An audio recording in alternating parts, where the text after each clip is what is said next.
What's going on YouTube? Welcome back to another abnormal video.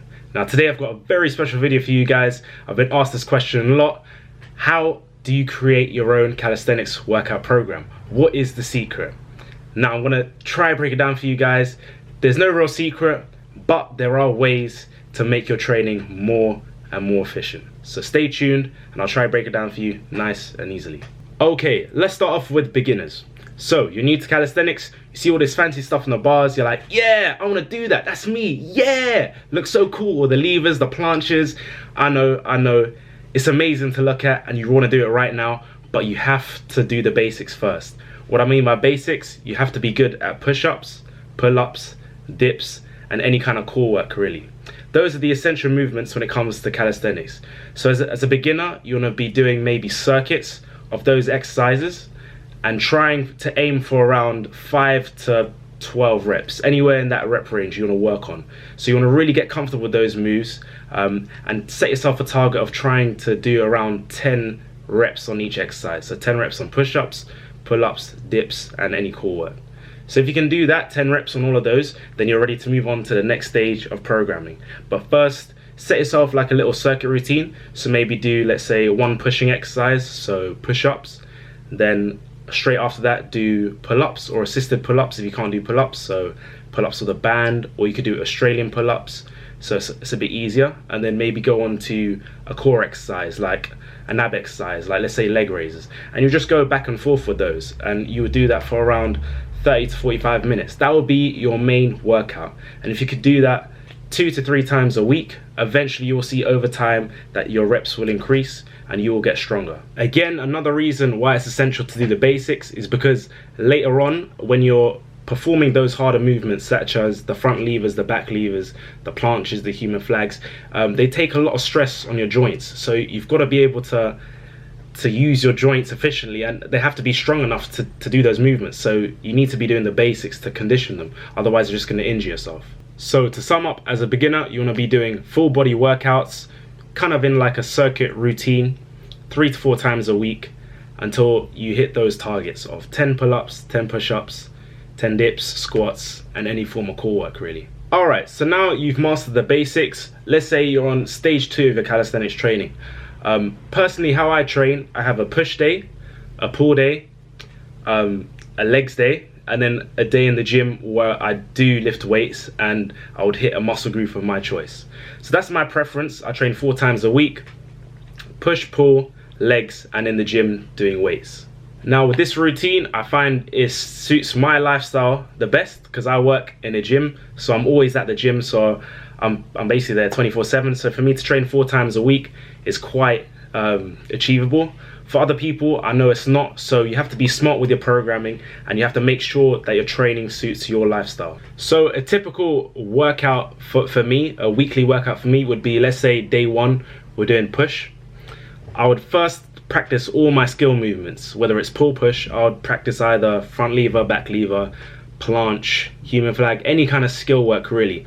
I'll do that at the first because it requires the most energy, so I'll do those first, and then afterwards I'll do my push routine, so all my sets and reps.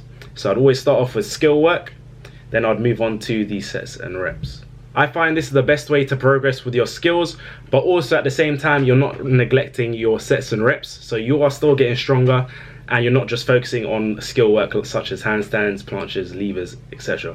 So sets and reps, with sets and reps it's easier to progress because obviously you can add weight to it or progressively overload in another type of way, so increase time under tension or make the exercise harder. So that's why I feel sets and reps are really important. So you shouldn't just be doing your skill work, make sure you find time to do your sets and reps.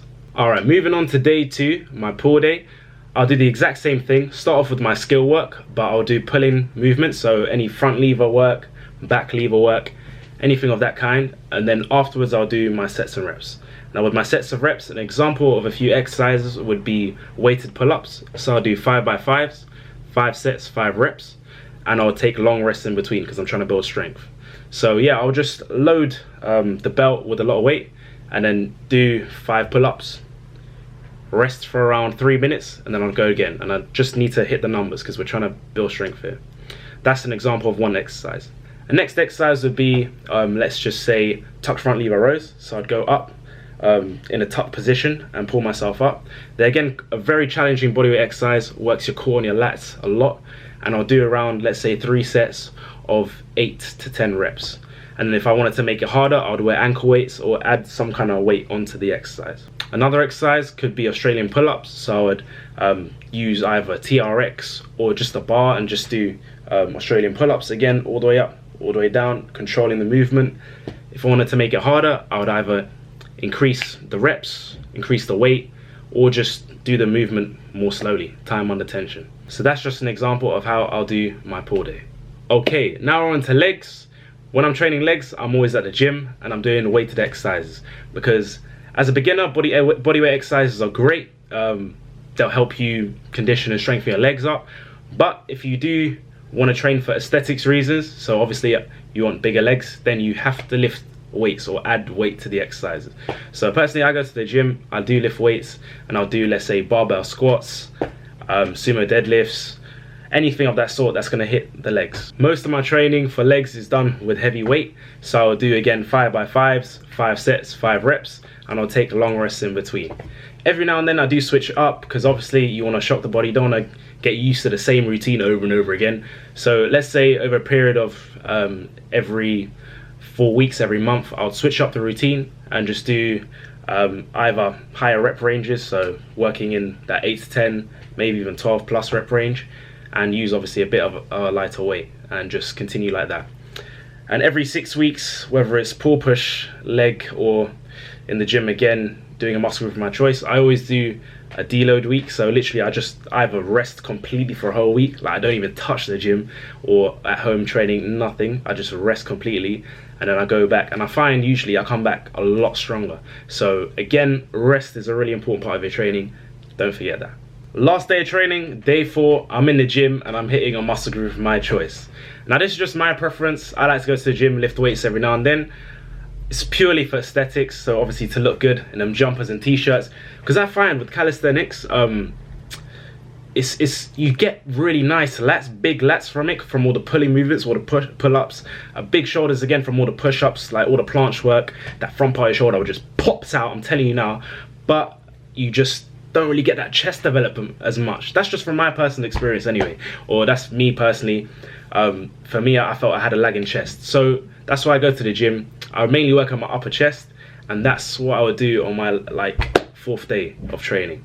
But yeah, man, I wanna look good in them t-shirts and jumpers, man. I don't want to be having that iron board chest, so you gotta do what you gotta do, you know what I'm saying? Having said that, you know, recently I've been using the rings a lot more, and ring muscle ups, ring dips, and ring flies. Oh my god, I had breasts. I'm telling you now, I had literally breasts after my training. Like, I was walking out the gym like this, legit, like, oh my, it was mad. Like, the maddest chest pump I've had in a long time. So if you don't have access to a gym, get some rings. So that's just my weekly training routine. Remember, you've got to program a routine that's suited to your lifestyle. So since I'm in the gym 24/7, that allows me to train 4 times a week. But I know other people can't do that. They can't commit to that. They have families to feed. They're working long hours. I know it's tough to find time. So if you fit in that category, then you've got to structure your program differently. You've got to structure your calisthenics program differently. So a good example could be, you could either do full body routines twice a week. I know it's not ideal, but at least you can fit everything in on those 2 days. You could also do supersets, so supersets of pull and push movements, so that will just make your workouts a bit more time efficient. So for example, you could do a set of pull-ups or weighted pull-ups, and then straight after that do a set of weighted handstand push-ups or wall handstand push-ups or pike push-ups. So it's a pull exercise first and a push straight away after. So because you've used all those pulling muscles in the first part, and you've rested the push muscles, then straight after you should still have enough energy to do those the amount of reps on the push exercises. So let's just say 10 reps of pull-ups supersetted with 10 reps of pike push-ups, for example. So that's how I would structure a calisthenics workout program. Again, just make sure that you have an idea of what you're training, what you're actually working on, what you're trying to do with what you're working on, like what's the goal out of it. Otherwise you're not going to really see progress. So you need to be a bit more knowledgeable about your training. So if you can, buy yourself a calisthenics book or read more into it, or do a bit more research of your own to find out what suits your individual needs, what are your goals, how can you reach them by doing calisthenics. Once again, it's been your boy Tyler from Abnormal Beings. Hope you guys enjoyed the video, you found it informative. I will leave in the description below a link to my website, throwfitness.com. If you want a more structured and detailed calisthenics program, then head over to there. I have 6-week beginner and intermediate calisthenic programs that have had a lot of success. I've had a lot of good feedback from it. So check those out. Watch the tutorial video. It will explain everything to you. All it is 16 to 19 workout follow along videos, which you do for 6 weeks, and you will see some mad gains. I promise you that. Having said that, if you can't afford the program, no worries. Head over to my YouTube channel where I have beginner calisthenics, advanced intermediate workouts, which you can access and also kind of build your own program from those videos. So once again, it's been your boy Ty from Abnormal Beings.